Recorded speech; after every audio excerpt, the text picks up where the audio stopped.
Почитувани, добре дојдовте. Денес започнува еден нов подкаст, многу поразличен од другите. Нема да говориме за политика, за естрада, ќе говориме за животот. Името на овој подкаст е Зрак. Зошто зрак? Зрак надеж, зрак љубов, зрак копнеш, за здравието на луѓето.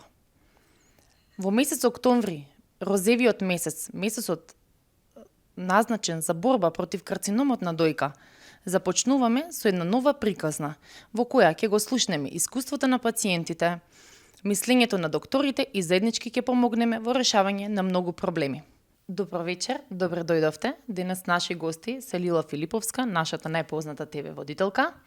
Да, добро вечер. Воедно и моја една многу драга личност, пациент кој се избори со карциномот на дојка, и доктор Славица Чалчевска, специјалист радиолог, началник на оддел за радиологија во градска општа болница 8 септември.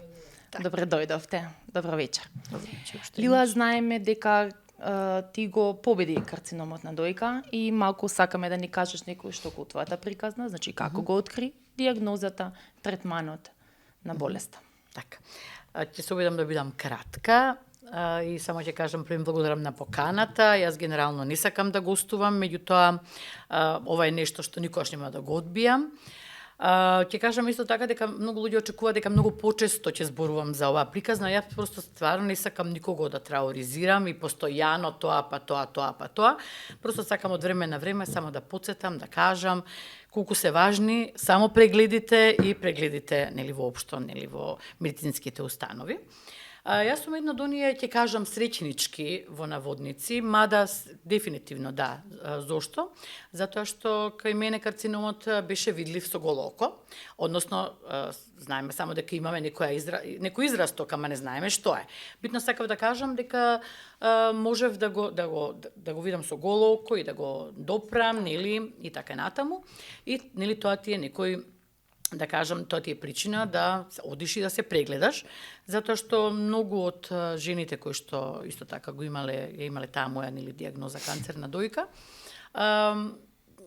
и го пронашле, односно нели дознале за него со некој нели од методите со кои што се откриваат.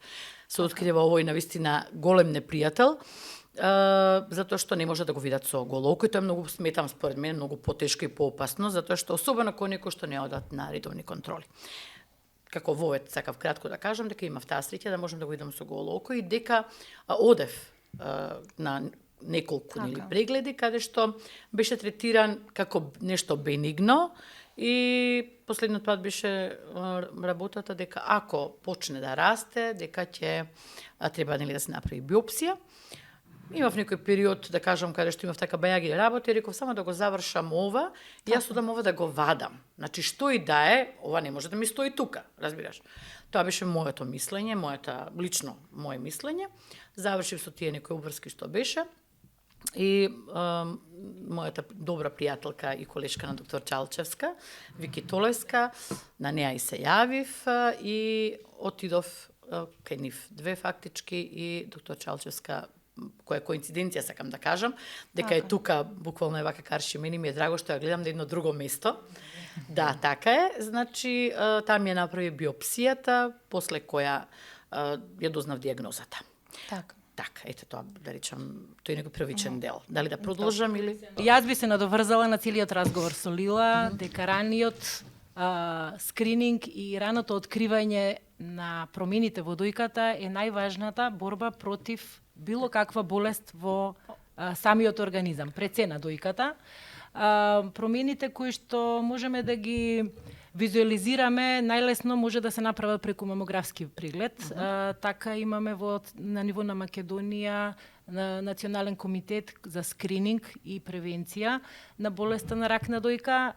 Имаме и хосонографски прегледи кои што се доста актуелни и се секојдневно во сите поликлиники и во останатите болници како диагностички процедури за прегледи диагностички на дојка и друг принцип на закажување како скрининг на дојка на ниво на Македонија.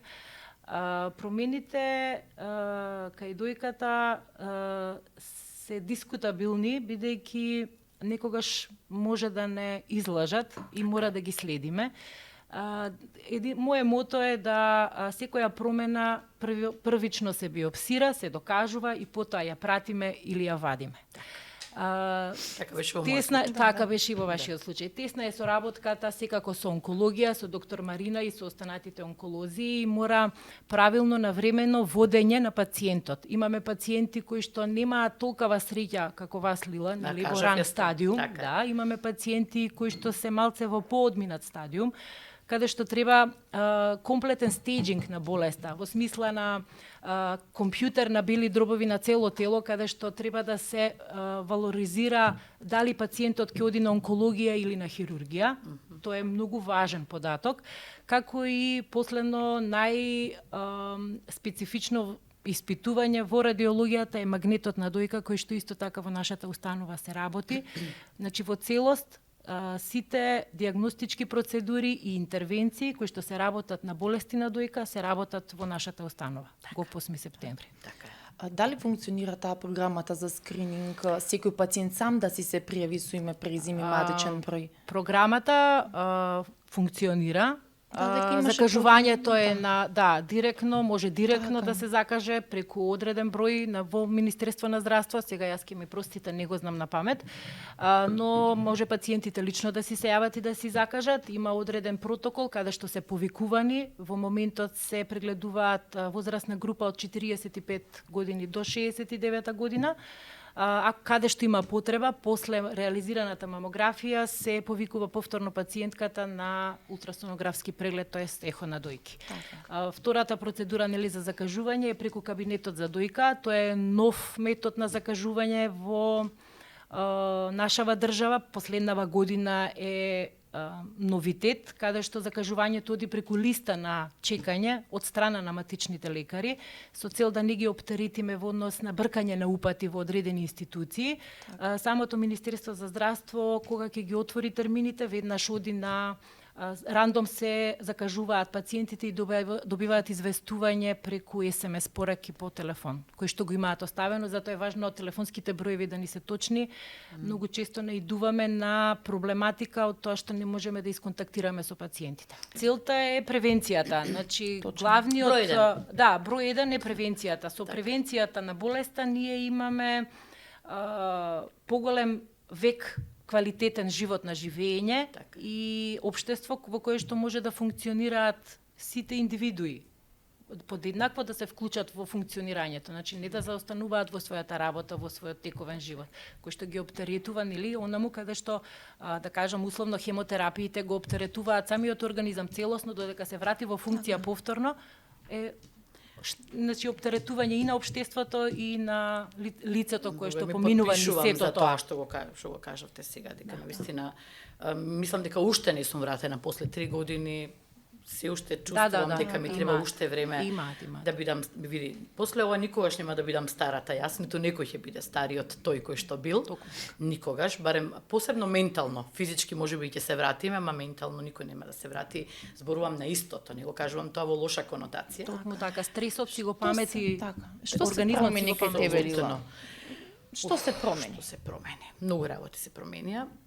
Значи, први самото слушање на диагнозата, мислиш дека си во некој филм, па си викаш... Дали веруваше дека тебе ова се случува? Не, до последно.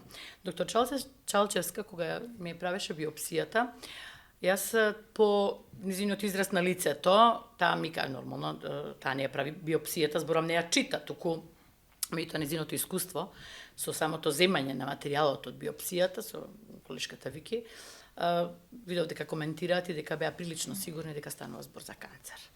Тие да, јас не. Јас реков, па не просто, што би рекле Србиве, не идеме уз карактер. Не знам како да ви објаснам.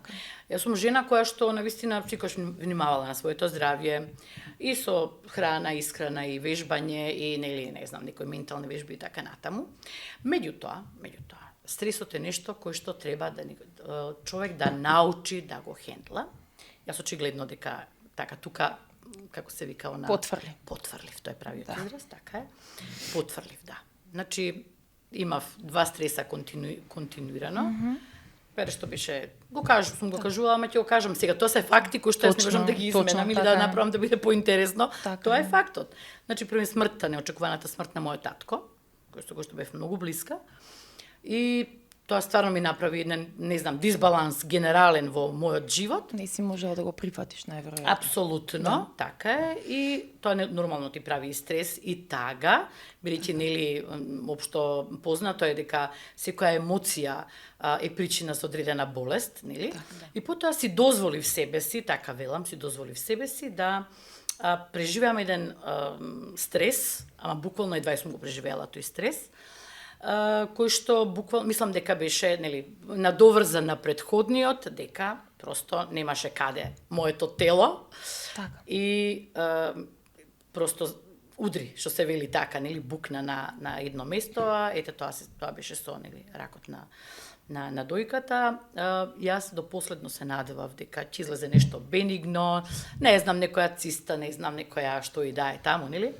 Аденом некој ваков таков бенигно нешто, меѓутоа излезе тоа што излезе. Диагнозата е најтешкото нешто што еден човек може да го слушне, посебно кога се канцерите во прашање, затоа што просто кога ќе се каже канцер, како да си кажал, ќе умреш. Крај. Значи, сите така го сваќаат. Тоа е, значи, драго ми е што можам да кажам дека не е така. Значи, не е така, дека барем во денешно време имаме... Се лекува. Така, имаме добри доктори, како што сте вие две, многу ми е драго што сум сидната со вас две, бидејќи двете имате голем удел во она што мене ми се случи, едната во откривањето, а другата во лекувањето. Подоцна ќе кажам за тебе, доктор Марина. Сакав да кажам дека кажувањето на диагнозата, слушањето на тоа дека имаш рак, пак ќе кажам рамно како некој да ти кажал, тоа е тоа, прости се од животот, ќе умреш. Не можеш просто да се, знаеш, седиш, гледаш во една точка, ти треба малку време. Буквално тоа си го кажав. Ти се ували, ти ќе се извадиш, господице Лила. Така и беше. И само кажав, добро, лежев, бев во спална, вака лежев, гледав една точка, вака станав, буквално луѓе. И викам, добро, сега вака, длабоко земав воздух, бидејќи нормално дека во животот сум имала еден куп проблеми вакви и онакви. Генерално сум таква, како човек, јас до последно, просто ќе ми каже некој нешто, не знам, не може тоа, и јас онака, ама да пробаме уштова, таков човек сум. Значи, станав од спална и реков, добро, што сега треба јас да направам? Значи, кои се чекорите? Тоа е многу важно, да се фокусираш и да тргнеш по патот на лекувањето. Не да губиш време, не да корнеш коси, не да, како се вика, да се јавуваш на 100 места, па сега да бараш некој да те теши. Нема утеха тука, не постои утеха. Значи, тоа се бориш. Така е, просто, знаеш, кој ќе кажат за мене, и за жените како мене, или за некоја друга жена, многу храбра жена, не стано збор храбри жени, да, нормално, дека сме храбри и секој. Знаеш, кога си најхрабар, тогаш кога немаш друг избор. Значи, што да направам? Сега да лежам у спална и да плачам на судбината, така, и да се тешам и да се убедувам, не. Стануваш и викаш, одиме во борба. Што да правиме? Или ќе преживееш, или нема да преживееш. Трето, немаш. На крајот многу луѓе го откриваат карциномот, се кријат така дома, воопшто не ни кажуваат, не ни одат на лекување, мислат дека тоа е крајот. И тука е проблемот што и многу пациенти доаѓаат веќе метастазирани и предоцна, така. Меѓутоа сега веќе метастатскиот карцином на дојка и тој влага во како хронично заболување, не е повеќе како крајна фаза дека е метастатска болест. Така. Можам да се надоврзам јас само на еден момент тука. Многу е важно да знаат и трудниците, бремените жени, дека после 7-миот месец од бременост може да се користи онколошката терапија, иако се јави во фаза на бременост, карциномот. Значи нема криење, чекање до да го родам први. Бидејќи имаме многу случаеви кои што трагично завршија, затоа што се криеше и се чекаше до последниот момент. И јавувањето, прво дијагностички зборувам, кај мене, кај нас, радиолозите кои што водат дојка, е многу во одминат стадиум. Тогаш немаме немаме палета на избор за да можеме да се бориме против карциномот. Немоќни сте просто. Немоќни. Заедно со онколозите, значи ние сме еден тим, заедно кои што соработуваме, едни без други не можеме и мораме напред да тераме. Секој е чест. Кога се врати дома, ја дозна дијагнозата, прв на кој му кажа? Како реагираат блиските? Сега све се оди на таа персонализирана медицина, дека не само страда пациентот, него страдаат сите околу него, семејството, блиските, пријателите. На блиските им е потешко, верувајте ми. Затоа што ти како пациент, односно јас како пациент, сум фокусирана на мојата битка и на моето позитивно размислување дека тоа е тоа, дека ќе го истерам патот, мислам сведоци сте и двете, дека ова што го зборувам, дека е така и е само така, дека јас сум генерално од кој ме познава знае дека е тоа така, кој не ме познава сега може да слуша и да предпоставува дали е ова вистина или не, иако јас имам сведоци овде. Да. Значи, син ми беше до мене, кога ја чекав, просто тој е голем, тој е возрастен, значи не можеш да е помал, нешто ќе прескокнеш, ќе направиш, меѓутоа. Најтешко ми беше него, како ќе му го кажам тоа, најтешко.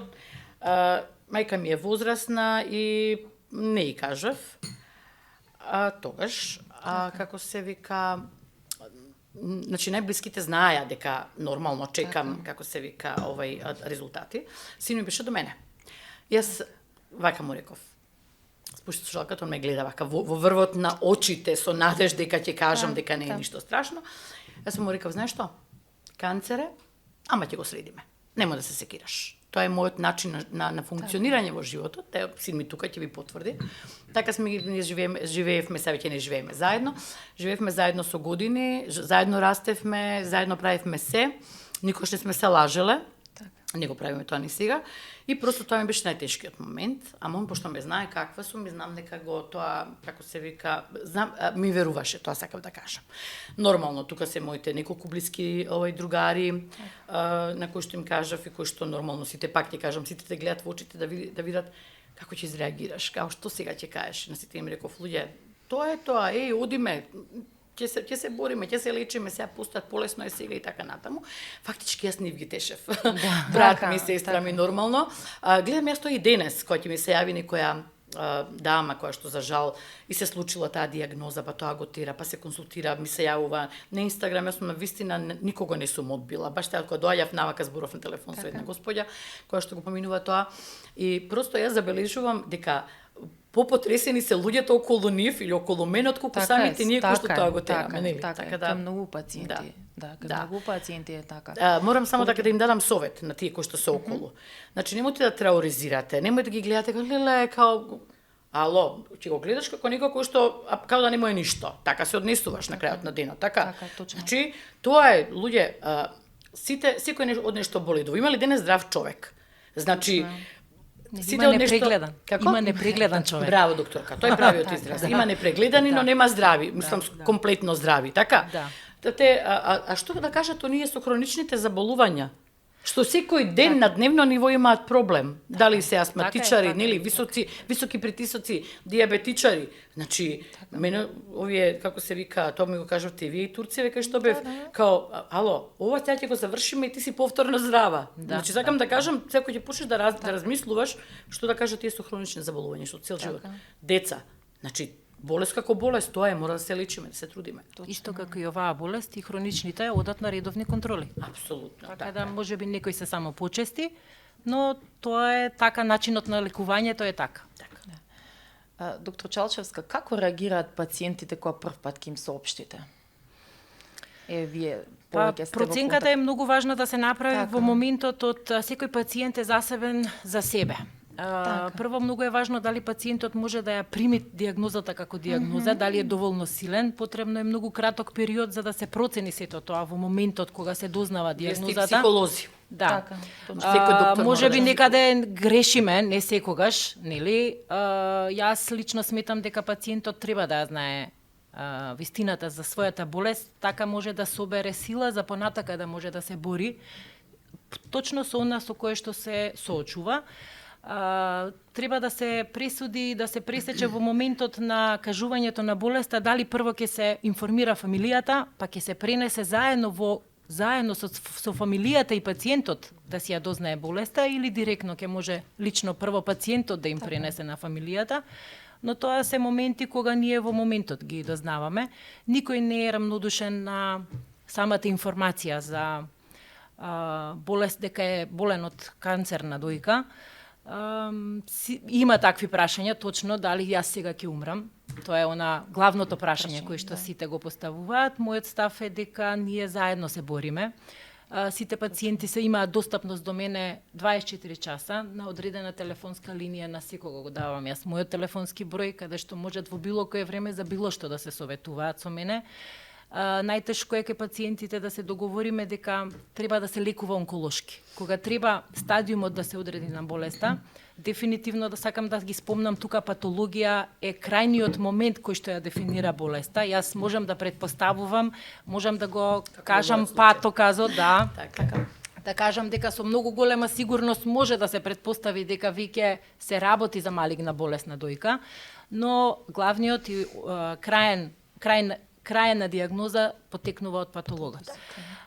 Така да во целата алка на болест, да борбата на против канцер на дојка има освен дијагностика, радиологот, патологот, онкологот, хирургот и онкологот, торакалниот хирург. Така да таа е мултидисциплинарен пристап кој што многу ми е драго дека сега веќе во Министерство за здравство има и тумор борд за дојка, кој што мислам дека функционира и има патека за движење на пациентите. Точно. Дали ќе почне со онкологија или ќе почне со хирургија. Селектирано секој случај посебно, затоа јас кажувам, некогаш имаме стадиуми кои што немаат метастатска болест, но во моментот се пресекува дека и се одлучува дека треба тој пациент да прима онколошка терапија, но сето тоа зависи од типот на карциномот и од возраста. Возраста е многу важен фактор во целата борба со оваа болест. Точно. Лила, од која доби дијагнозата, понатаму третманот? Дијагноза и после ќе се трудиш да бидеш позитивен. Јас си кажувам, нели велам, мора да се биде позитивен и после објаснувам, викам, тоа не значи дека као, имам канцер, опа, иха, многу е убаво. Многу сум позитивна. Нормално дека не можеш така, не можеш. Тоа е една таква тоа е многу тешка битка. Јас велам, тоа е битка со мозокот, битка со мислите кои што ти се вртат низ глава. Имаш адреналин, ма се ќе биде добро, се ќе биде супер. Дали во некои моменти кога се правеше силна пред другите, се случило момент да останеш сама едноставно и да се исплачеш за све? Не. Или не? Не. 2 пати плачев. Добра. Првиот пат плачев кога после операцијата, кога имав инфузија прикачано и можев да прошетам. Бев сама, имав другарка со мене, ми реков, ќе одам сега сама, ти малку одмори, бидејќи беше, тоа е Ани, мојата другарка, ја поздравувам, која што беше со мене на операцијата во Турција. И кога тргнав и само реков, ама добро, што е ово што мене ми се случува? Значи, ме болеше раната нормално, мислам, тоа беше огромна рана, беше се уште. Тоа беше свежа, операцијата траеше 5 часа. И јас просто кога излегов од собата, вака еден долг ходник, немаше никого, касно беше навечер. Не во контекст сега да нешто да плачам на глас и да урлам, но него така едноставно да ти падне заплака, тогаш заплакав првиот пат, ми дојде многу тешко, реков, не знам како да ви објаснам, да ме разберете, јас и сега се прашувам како си дозволив. Верувајте, значи не знам никако така. Смешани чувства, најверојатно на зошто си дозволив таков луксус, нели, во наводници, тоа беше првиот пат. И вториот пат беше... Не одбираме ние дали ќе имаме карцином. Тоа велам, јас знам дека не одбираме, ама ти кажувам дека сметам дека некои работи требаше на време да ги исхендлам, да не го дозволам тоа. А можев да не го дозволам тоа, малку попаметна да бев. Ме разбираш, значи тоа е процес еден како што е алка и ова е алка моето што ми се случи. Сега, вториот пат беше кога бев кај после операцијата, кај докторот за да се договориме. Доктор Фатих Ајдоан е прекрасен човек, навистина, и доктор, и како се вика, и хирург, и човек, и психолог, и се заедно. Во Меморијал болницата, таму беше операцијата во Истанбул. Кога, знаеш како, јас цело време вака викав, он ме прашуваше, ме испитуваше, нели, до каде сум испрашуваше, нели, она.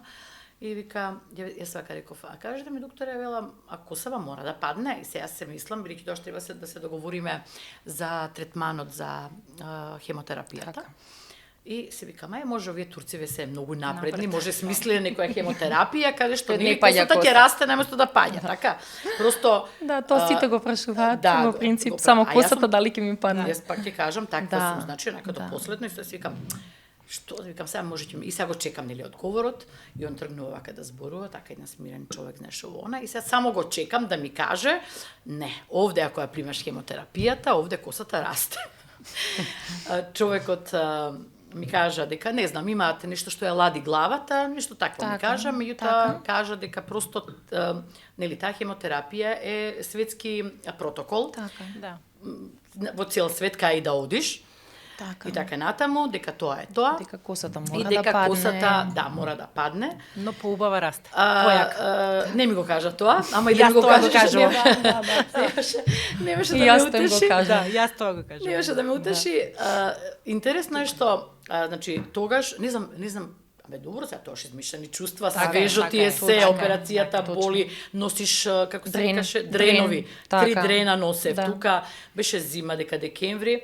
Јас луѓе со дреновите, после вториот, третиот ден со една моја луда другарка Силвана, се сменија другаркиве, не може толку Да. време нели да дојде Силвана, една позитивна личност, станувај, ајде уште ли ќе лежиш, станувај. Тоа на Китено, Нова година се ближи, јас капутот од згора, 3 дрена висат, еден во джеп, еден позади, не се гледа ништо, нели? Натапирана, како се вика, со шминка на мене Сведена. фул, кој би рекол, знаеш. Се сликам, луѓе мислат ова у шопинг отида, ја од операција станата. И како се вика, нели, одиме, движиме, мислам, бев постојано подвижна и сега, знаеш, човеков ме вика, ќе падне, нели, ја викам, сакав уствари да бидам она силна, ама некако, не знам, се ми се собра, стварно се ми се собра. Тој момент мислам дека им најтежок. Да. Косата. Да. А кога ми На падна сите- Марина, Да. извини докторка, кога ми падна, јас извинувам што се обраќам со Марина, меѓутоа она е дел од моето, станавме пријателки во меѓувреме Така е, блиски многу и така така е. за тоа се обраќам да не мислат гледачеве дека сум малку некултурна. Баш кај помлада од мене. И сакам да кажам дека кога вистински ми падна, кога ја ишишав, нели, што се вели на нула, имам една слика, никош не сум ја објавила, како се вика, спасе ја чува, не сум спремна, морам да ви признам. Јас, верувајте ми дека веројатно бев спремна. За тоа, имам и сведоци, значи око не ми трепна. Само реков, не е проблем тоа, давај периката ваму, само да сум ја здрава и жива. Во моментот заплакав тогаш, ти кажувам кој ми е вториот пат, излегов од тоа да не се лигавам и докторот дојде веднаш после мене, дојде и само ме рече, Лила, те молам, ти ќе бидеш добро. Не е ништо страшно, верувај ми, те опериравме, за ќе биде супер, ќе си одиш, нели, ќе си примеш хемотерапија, зрачење, се што треба. Имаш добра екипа, вели и таму. Ти ќе бидеш пример за останатите жени. Така. Значи тоа ти е вели така и така става. размислува и тоа Така наистина и- така така така и е. е. Кој ќе ги видам жени Така, кои ќе ми кажат точно. Лила, кој ќе те видам в тебе, кој ќе се рече бедна Лила, овој се случи. Така. Ќе одам да се прегледам, не дај Боже, може секој. Многу ми е драго што тоа сегаш го кажувам. Болеста не бира. Ни која си, ни каква си, ни што си, ни колку години имаш. Така што ето тоа се ти е Да. на 2 пати. После тоа веќе не дозволив. Верувај ми, ова е жива вистина.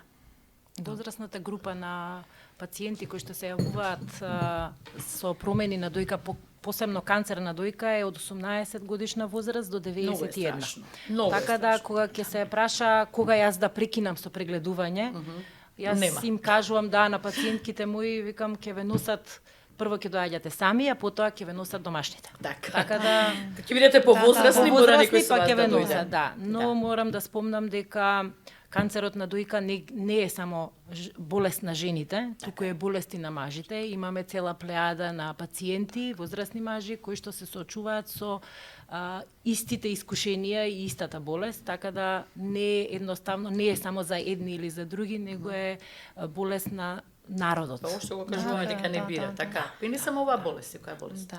Често пати на мажите не им се ни верува. Да, дека не ја имаат поврзуваат, канцер, да, на дојка. обично, но мило ми е што е да. порасната свеста и совеста на начинот на прегледување и се повеќе мажи доаѓаат на преглед на дојка, на ехо на дојка, кога ќе осетат било каква промена.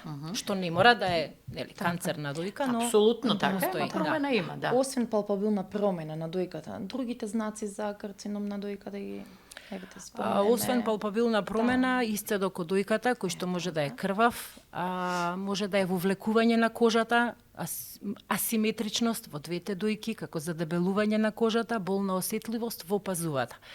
Така да сите од овие може да укажуваат на било каква промена во дојката. Не мора да е канцер, но мора да се дојде на преглед за да се реши со каков тип на промена и со каква искушение се соочуваме во моментот.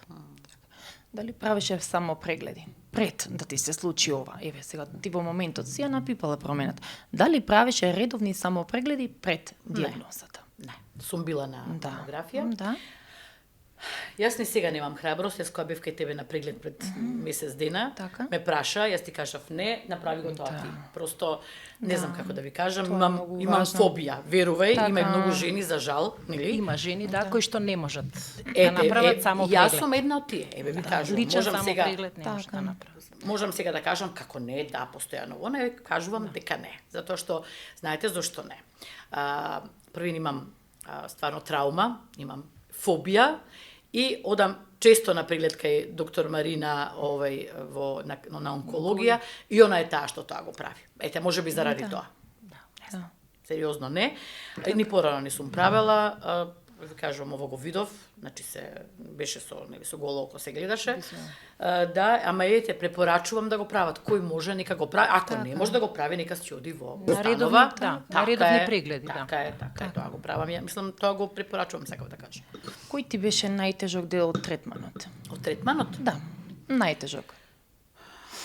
Па, вака, првите 2-3 дена навистина имав несносни болки, иако бев постојано, нели, како се вика, со инфузии, со аналгетици, нели. Ме болеше, да речеме, едно ден-два, од прилика. Потоа се навикнев тоа, викам, со дреновите шетав, просто, знаеш, на моменти забораваш дека што ти се случува, нели, и би било убаво кога би можеле да не мислиме на тоа, се нормално не можеме ние тоа да го исклучиме од глава, ама да не биде постојано и што сакам да апелирам, да не си ја гуглаат болеста. Најголемата грешка. Точно. Да. Читаат. Луѓе. Да. Јас тоа го направив со свашта. татко ми, со мене навистина не го правев. Се што ме интересираше, дали во Турска, дали кај Марина Мери Пешевска, да не ја заборавам и секако доктор Нино, ќе ги споминам во текот на тоа се луѓето кои што ме водеа овде заедно со Марина. Просто нив ги консултирав. Значи ништо не правев во контекст. Чекај да прочитам сега што се прави, како се прави и така натаму. Прво што се прави, тоа се гугла. Тоа го правиме сите и се лечиме со И зашто јас не интернет. примам ова, зашто јас немам таблетки, Така, зашто јас не ја така. примам таа терапија, да. Така. И тоа, значи, тоа ми беше, праша што ми е тешко, да? Да, не, најтежок дел, да. Најтежок дел, значи, Е, освен вака, тој да. ментален, Да. нели, кој што ги Да. имаме сите нормално, свесен се дека имаше една исклучително тешка, нели, диагноза. Да. Не, сакам да прашам, Ајде. вака, сите мислат кога ќе кажеме хемотерапија, Тоа радиотерапија, ми беше дека следно. мислам тоа е Да, тоа ми нешто беше следно. страшно. Па сакам тоа да објасниш малце, да бидат запознаени. Тоа е затоа што јас сум една од тие што тоа го слушала и го читала пред мене да ми се случи, дека од хемотерапија тоа се паѓа во несвест, тоа само се повраќа, тоа не си жив, не си ни жив, не си ни мртов. Сериозно, јас лично исто тоа сум го мислела. Така. Кај себе повторно, благодарение на мојот карактер и позитивна енергија, не го очекував и не сакав такво нешто да биде, да ми се случи. Како јас ги доживеав моите хемотерапии, имав 8, 4 со 4 нели различни. Ти знаеш кои ми се првите 4, како се викаат и кои се. Да. Со првите 4 имав 4-5 дена мигренозна болка. Значи, буквално целата болка ми беше фокусирана на главата. Имав болки и лежев во, да речам, во темно, буквално како мигрена.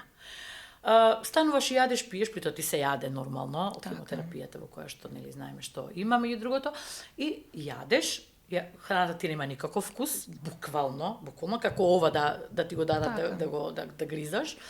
Нема вкус, имам главоболки, ама 4-5 дена. Следните, додека нели на 3 недели беа моите хемотерапии, следните бев во кафана, на патувања, сериозно. Шеташе. Сериозно, знае, под пак мојата ти кажам. контрола, да, Точно. секако. Само ќе се јавеше, ти пак си отишла некаде, кој ќе се вратам? Докторка, на време ќе се вратам да не се секираш. Така што во првите 4, а другите буквално ништо. Пријателки кои што го поминуваа моето, имаше кој што воопшто нема никаков проблем, многу се радував. Кој ќе слушнав дека не. Така. Така да не се Тоа секираат, сакам, на вистина, така. тоа е индивидуално. Да знаат, да не се кријат, зашто и неколку пациенти, например, дознаваат за диагнозата и сега доаѓаат на контрола со метастатска болест, се кријат. Значи се кријат зашто им е страф од таа хемотерапија и тоа сакам да кажеме дека хемотерапијата не е ништо страшно. Да, И дека све поминува и дека Така е. мора да се помине. Тоа е важно. Да, има многу различни, јас тука нема да навлагам, мислам да раскажувам, не сум ни докторка, зборувам сега за себе. Јас сум и бивши медицинар меѓу другото, и јас сум човек кој што многу верува и на медицина и на доктори. Сега, не можам, и мразам кој ќе каже некој, ама тие докторите вака, хемотерапијата онака, не се правете паметни. Значи, тоа е тоа. Истереј го, па ти после со бабини деветини и некои додатни работи, никој не ни брани. Да се Дали се тоа внесува чаеви, ова, дополнително, она. точно, Не е важно. свештено. Јас така кажав. Се што ќе кажеш, што кажувам медицината ќе го направам, па не знам, па паднала коса, паднале трепки, не е тоа важно. Тоа ќе го направам, затоа што сметам дека треба да го направам, оти знам ред случај кој што не го направиле и кој што многу погрешиле. Јас лично, тоа е моje лично мислење. Нема да пак ќе кажам да ја проповедам тука луѓе што сакате, тоа е ваш, секој си има избор. Ти не можеш никого да го фатиш за рака и да го седнеш и да му дадеш хемотерапија. Точно, Тоа е избор тоа е на избор, луѓето. така Мојот е. избор беше јас да верувам на медицината и на вас докторите. Така што Но тоа е секое лекување е индивидуално и секој пациент е индивидуален. Апсолутно. И кај секој различно делува целата терапија, нели Марина, така е. Така е. Но терапијата не е основата во лекувањето. Начинот на движење, На живот. Значи на живот понатака, Точно. исто, значи пациентот треба да продолжи со истата активност, со пешачење лесно, Така. значи не да се затвори дома, бидејќи психичкиот момент е многу Точно, важен, најважен од најважен од целата, начинот Најважен. на прифаќањето. Не, позитивната мисла е важна во секој сегмент од животот, Секако. а посебно кога ќе се најдеш во една ваква тешка ситуација. Значи, често велам вака, значи, секој бира дали ќе бирува во Бог. Дека нешто има, дали е тоа Бог, дали космос, како ќе го наречеш универзум, така како Така, сакаш. така. Мене ми беше многу полесно да се обратам некому, да разговарам. Некои така разговори сами, каде што кажуваш како е, што е, па просто му ги пушташ маките и викаш, ајде прави како сакаш, јас толку можам. Мене тие муабети и таа верба, мене многу ми помогна. Пак ќе кажам, јас сакам да ме сватат луѓето кои што ме гледаат дека не проповедам ништо, не проповедам хемотерапија, ниту Точно, проповедам точно. Господ Бог, цркви чуда, ништо. Јас кажувам што јас сум правела и што мене во овој, како се вика, циклус кој што сум го поминала, за кој што сте сведоци и двете и моите најблиски, што мене ми помогнало. Гледање на некои филмови лимонади. Ја луѓе ни сега не можам да гледам тешки филмови, верувајте, не можам да гледам. Убиства, тоа деца, тоа животни. Се уште ти си измешани емоции. Апсолутно. Уште по она што кажат и враќање во нормала, ти има точно. ти има уште време доктор. Да, има време. Да. Точно. Да подискутираме малце околу скрининг. Добив некоја информација дека, да речеме, од 50 мамографии закажани, дека само 50% од популацијата оди на скрининг методи. Да, значи не Е, се сега. исполнети тие термини така, се тоа закажуваат, но не се така, целосно посетени. Јас еден апел можам да дадам дека така. секој кој што ќе го закаже терминот да го испочитува времето и да дојде или Да го откаже за да да, го се откаже да ослободат може термините. од X дадени причини може да не е спречен да не може да дојде, да се појави може да е ништо од поважно болест, од- да, Добро. не, ама Од тоа. може да се Да, случи да во се моментот, случува. Да. болест и други работи кои што се случуваат, патување кои што не е испланирано и искоригирано, Така, но да. би можело да се одложи, да кажам, или да се презакаже, така да тука би требало да се обрне внимание на тоа, бидејќи да имаме целосна посетеност за да може да се превенира болеста. Така. Бидејќи од самиот скрининг се откриени доста промени. Сега процентуално не можам, не раководам со процентите во целост, немам информација, но да кажеме дека од 50 жени, кај 10 сигурно е откриено случај на карцином, кој што не бил палпабилен и кој што не Кој се што не знаело можело да го види, она што го кажав воопшто, јас. да. Каде што тоа е прв стадиум, каде што целосно излекување, каде некаде нема потреба ни од хемотерапија. Апсолутно. Разликата во стадиумите е всушност, нели, понатамошното лекување со хематолошки лекови или не. Така е, докторка, тоа е убаво што го кажавте, само да се надоврзам, докторка, што го кажа докторкава за тие стадиуми. Да, јас тоа велам, како бе порано не направив биопсијата, ќе поминев што велиш, значи поминуваат. Тоа не значи дека сите мора да бидат така. Не мора да биде порано тој стадиум. Точно може. може. Постојано зборуваме за скрининг, преглед за тоа. Затоа што раниот стадиум се лекува и се излекува скроз без терапија, без хемотерапија, може да биде само таблетарна хормонска терапија. Значи затоа секој пациент е индивидуален, но на раните стадиуми може да поминат и без хематолошка онколошка терапија. Значи тоа е разликата помеѓу останатите стадиуми од 2 нагоре, така. Така. Кој е главното? Се прашање, јас како водителка. Не сум навикната од оваа страна. Постави си прашање слободно. Да ви поставам прашање. Што мислите, зошто толку малку жени се нели се одзиваат на тој скрининг? Зошто се уште толку време поминат, се зборува и навистина се зборува и кај да отворам. Многу зборуваме. Навистина се зборува. Мене да, јас не верував и затоа и прашувам, затоа што бевме на некој настан имаше и баш и кажаа дека вика 50% закажаните мамографии пациентите не се појавуваат на мамографија. Може би затоа што и дел некои се закажани или па закажуваат на двете места, па веќе е остварено порано наму каде што може да оствари преглед, таму е закажан и завршен прегледот. И сега тука треба да се откажуваат веќе закажаните термини. Затоа што проблем беше околу закажувањето, дека немаше термини за екои мамографии. Да, и мене тоа затоа и така и останува, дека не можат сите да закажат, а и од редовните дијагностички каде што се во кабинет за дојка, ниту пак таму има денови, значи каде што сите пациенти не се јавени, да кажам, на терминот. И сега имаме пациенти кои што се доблесни, нели, пријавуваат отсуство, имаме пациенти кои што треба да патуваат, па им се поклопува терминот, па доаѓаат, замолуваат за порано. Да се доаѓаат дека Лила патува и знае она тоа секојдневие има и пациенти кои што си доаѓаат и замолуваат за порано да дојдат на преглед. Имаме и такви кои што планираат каде што им се поклопува тајмингот и тие доаѓаат. Имаме се има. Така да ова е апел да сите да се јават на термините на кои што ги закажуваат. Така, можеме само да превенираме. Апел да се прегледуваат, таманте луѓе прегледувајте се, што да ви кажам, ако на време се открие, ќе поминете како што слушнавте и без хемотерапија и без операција, значи аман. Се што е на време е полесно. Така е, не само во врска со, туку со во врска со се, иначе да кажам дека господјата докторка не ме пушти еднаш да патувам за Дубај. Така, тоа беше уште, нели, после тоа. Кај додиш? Да не сум слушнала. Дома докторка ќе се пазиш на 50 степени, не може. Ти претеруваш. Јас не сум лоша, ти претеруваш. Ама дали те послушав? Да. Послушен пациент. Послушен пациент, стварно послушен пациент, да. Некои термини само малце ги одложивме, ама добро. Во глобала, да, послушен пациент, многу, да. Морам да те пофалам. Добро, морам да, кога веќе ме фалиш, да те пофалам и тебе, да се заблагодарам за сето она што го имаш направено, заедно со, пак ќе кажам, со доктор Мери, со доктор Нино, бидејќи вие бевте фактички, нели, продолжението на после операцијата кој што направи во Турција, после доктор Фатих Хајдован, кој што, ќе споменам тука и Кадир, човекот кој што ги организираше сите тие работи,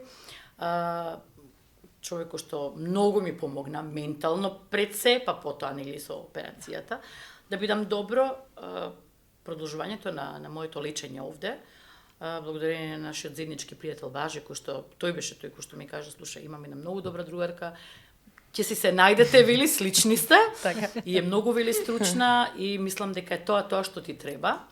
И беше вистина, затоа што во тој процес на лечење на пациентите многу им е важен тој однос со докторот. Јас знам дека имате милион пациенти. Вие не можете со сите песни да им пеете, да ги галите, да ги држите за рака. Ама поддршката психолошка е многу важна, разговорот, емпатијата, да.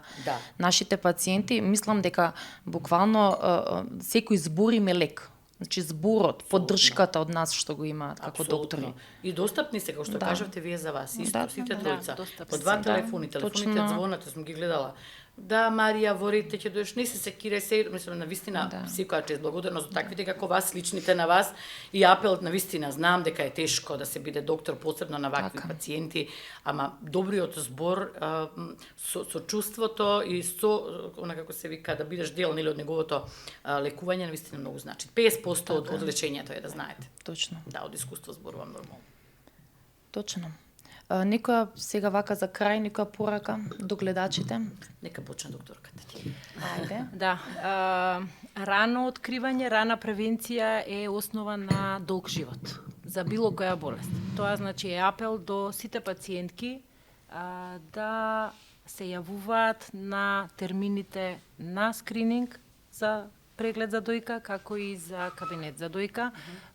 Секоја палпабилна пробена, само прегледи дома, кој колку може, само преглед дома да се направи. Да, не може да си оди да му направи преглед. Кој колку може, да. Значи секоја палпабилна промена, било каква промена или исцедок од самата ареола, мамила, на дојката треба да заслужува преглед. Така да не ги одложуваат и да не замижуваат на сите тие симптоми кои што им се појавуваат и случуваат, бидејќи промената може да е многу лоша, но може да е и ништо.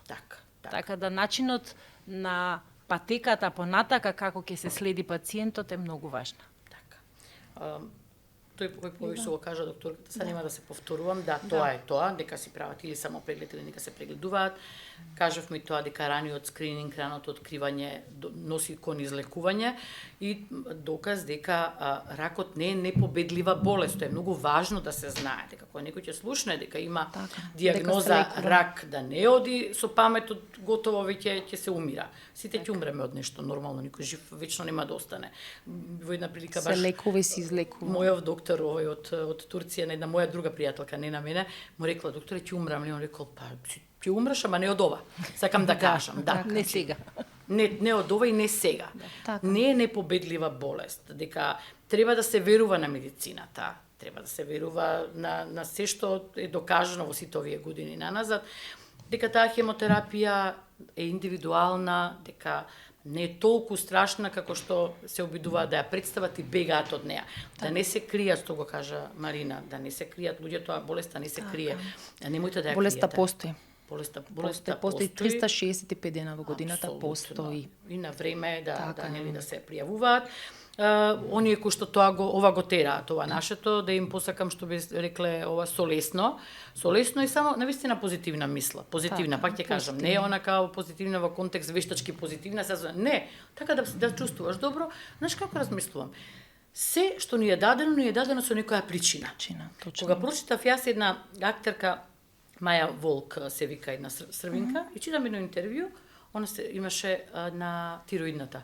Наслов вели Маја Волк, вели ракот е најдоброто нешто што ми се случи во животот. И сега го читам наслов и викам: "Добро бе, жено, нормално ли си што збориш?" Сите се променуваат после тоа скроз. Значи сите се променуваат. Не, значи ова ти и некоја опомена, нели, некоја лекција. Почнуваат буквално да го живеат животот, мислам дека. Ти велам. И да го ценат многу повеќе. Јас сум буквално на половина од моите 100 години што ќе ги живеам, нели сега. Така. На половина од животот го капирав дека некои работи многу погрешно сум ги работела.